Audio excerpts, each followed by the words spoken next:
And Chris Brown, new album. Brown.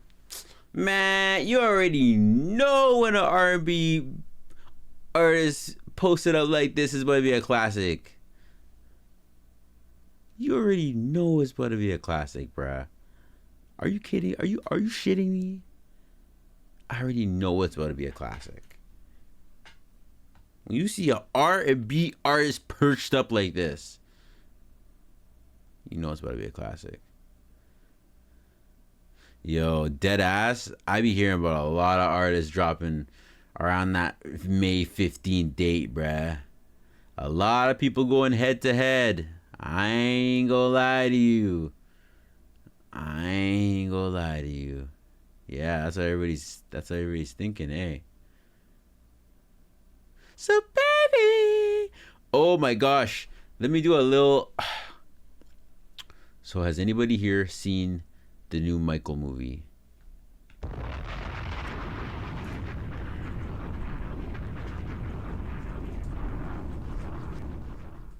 So this new Michael Jackson movie just came out, right? Let me tell you something. In this life, you're either a winner or you're a loser.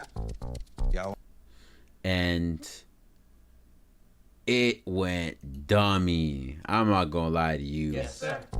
I need to hear you a little louder. Y'all willing to fight for it? Yes, sir.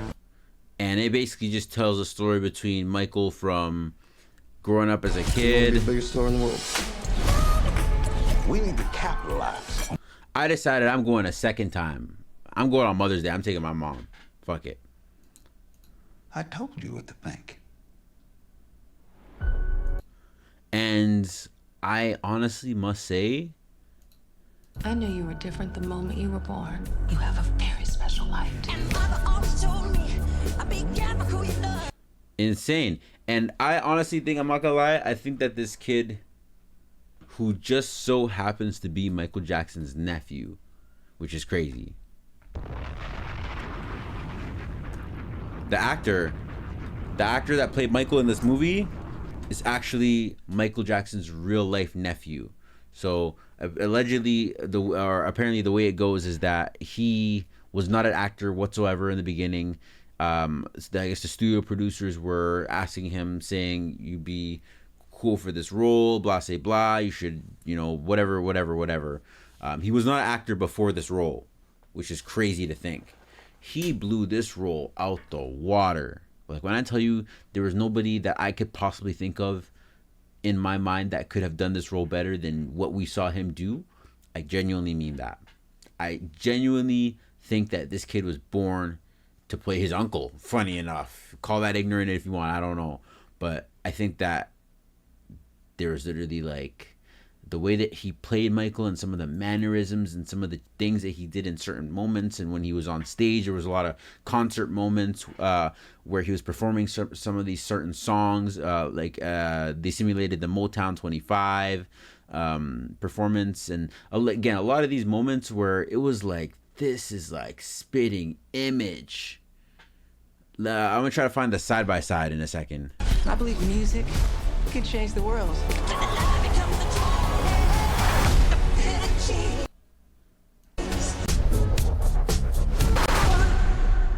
Magic.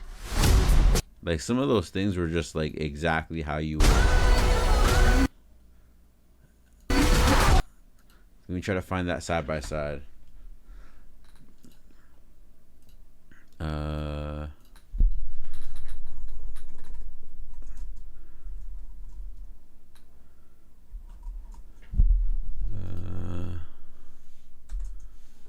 Let's see.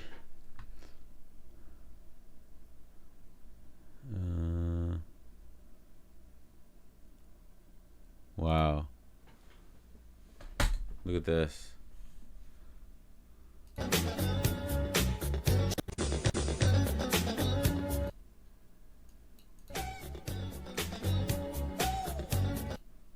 So the one on top is the nephew and the one on the bottom is Michael.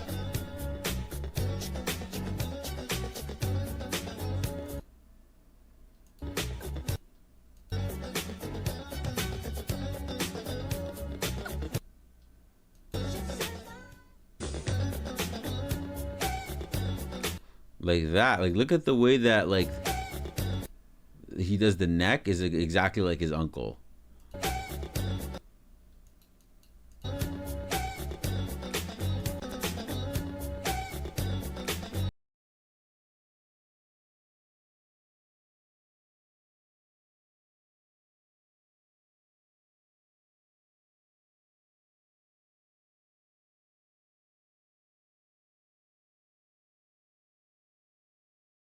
I'm literally going to see this movie a second time. I don't care. I highly suggest, if you guys haven't seen it, go see it. One thing I'll say is that it doesn't cover the entire timeline yet. That movie is more so from his early comings up, or early come up in my freaking Gary, Indiana, up until I think the 1983 or something like that. Early on, when he had first left Jackson 5 and was doing his own thing. I think Billie Jean around that time, maybe a little bit after. So it doesn't cover some of the other like things that kind of happen. It does address certain things, like why he decided to opt into the nose surgery. A lot of those things, a lot of the problems with that he had at home. They did dive into some of those things. The estate, I guess, was what they say a better estate than most in terms of covering the reality and the real stuff that happened with Michael's story. But yeah, it's still a good tale. They told it well. It looks like there's a word for there being a part 2, which is exciting. We're gonna see there's a part 2 and what timeline that tells as well. But I will also say that a big part was left out.